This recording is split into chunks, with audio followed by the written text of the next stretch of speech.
So, you want to talk about living on the edge? You know, these guys didn't just live on the edge, man. They were the edge. They built empires out of fear, violence, pure, unadulterated ambition. We're talking about a level of reality that most of us can't even comprehend. A world where the rules are written in blood. The only currency that matters is power. It's a fascinating and terrifying look into the human psyche.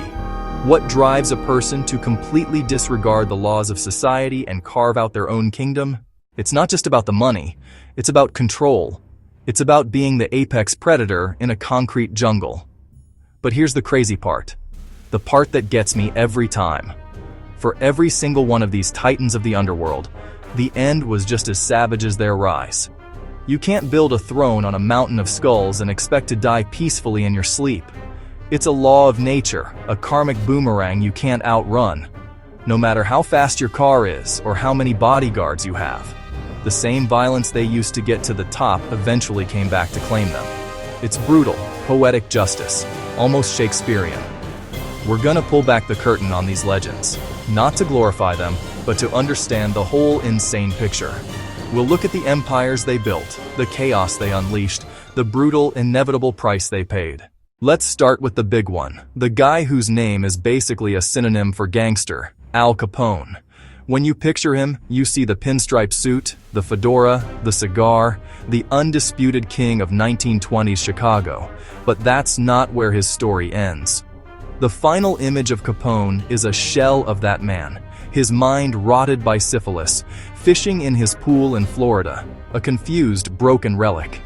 He didn't go out in a blaze of glory. He died from a stroke and pneumonia in 1947, his brain so damaged he had the mental capacity of a 12-year-old. Wild contrast for the man behind the St. Valentine's Day massacre, who made fortunes in bootlegging, gambling, prostitution. He controlled politicians, judges, the entire system. More powerful than the mayor, an army of gunmen kept his iron grip. So how do you take down a guy like that? Not with bullets.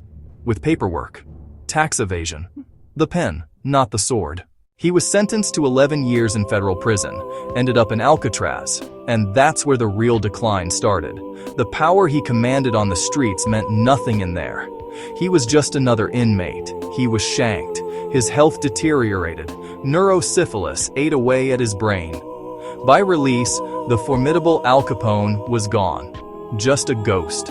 A cautionary tale about how a microscopic bug and a determined accountant can end an empire.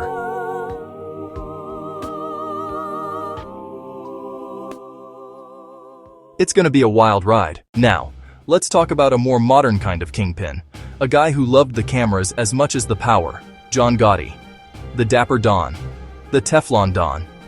He died in 2002, in a prison hospital, wasting away from throat cancer. A man of style and swagger reduced to a frail, voiceless prisoner.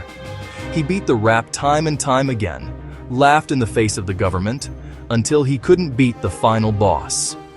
He orchestrated the public hit on his boss, Paul Castellano, in 1985, and shot to the top of the Gambino family. Unlike the old-school bosses, Gotti embraced the spotlight. He loved the media, and they loved him back. They called him the Teflon Don. Acquittals piled up. He seemed invincible, but the FBI never gave up. They bugged everything, finally got him on tape talking murders, admitting to the inner workings. His underboss flipped. In 1992, the Teflon was scratched. Life without parole. Imagine this scene. Beverly Hills, 1947. A guy is in his girlfriend's living room, reading the paper. Suddenly, a hail of bullets comes through the window from a .30 caliber M1 carbine. 2 shots hit him in the head, one reportedly popping an eye from its socket. That's how it ended for Benjamin Bugsy Siegel, a brutal end for a man of style and vision. He helped architect modern Las Vegas. The flamingo was his obsession, but ballooning costs, skimming and chaos enraged his backers. Lansky, Luciano, businessmen at heart, had enough. A decision was made. On June 20th, the bill came due.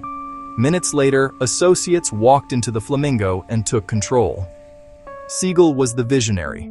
His brutal end paved the way for the Vegas we know today. Charles Lucky Luciano is arguably the most important gangster in American history. He wasn't just a thug. He was a CEO, the architect of the modern mafia. But his end wasn't a gunfight. It was almost anticlimactic.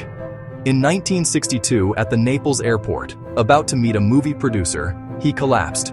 A heart attack. His genius was organization. He stopped bloody turf wars, formed the Commission, a board of directors for crime, and scaled bootlegging, gambling, loan sharking, labor rackets nationwide. He lived large, ran vice out of the Waldorf, seemed untouchable, until prosecutor Thomas Dewey sent him away in 1936. During the War, the U.S. used his networks. After the war, his sentence was commuted, and he was deported to Italy, a king without a kingdom. He spent his life in exile, pulling strings from afar until his heart finally quit. Some were strategists, some businessmen. Dutch Schultz was just a rabid animal. Real name Arthur Flagenheimer, one of the most violent, unpredictable figures of Prohibition. His end was as chaotic as his life. In 1935, two hitmen walked in and opened fire. Shot to hell, he lived 22 hours. His last words, a bizarre stream of consciousness recorded at his bedside.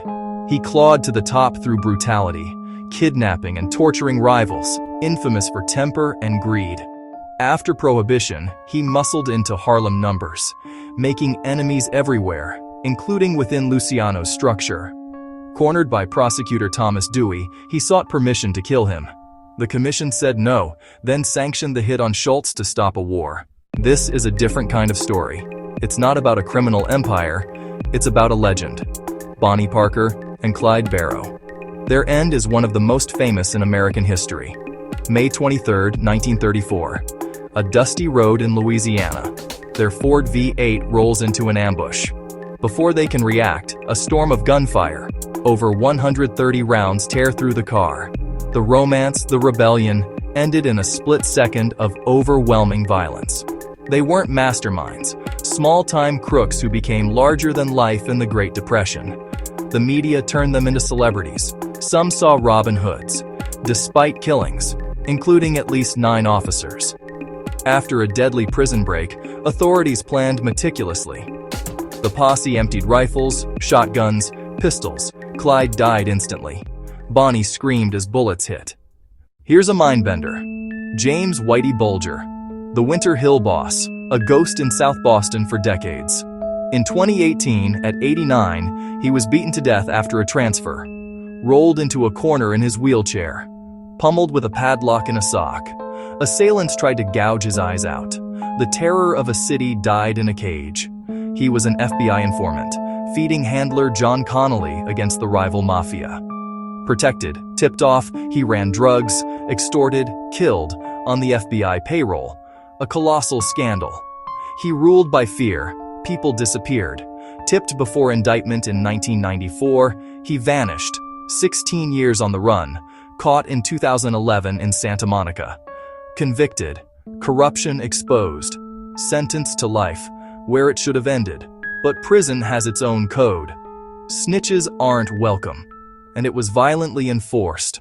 Frank Lucas, the American gangster. He built an audacious heroin empire in Harlem.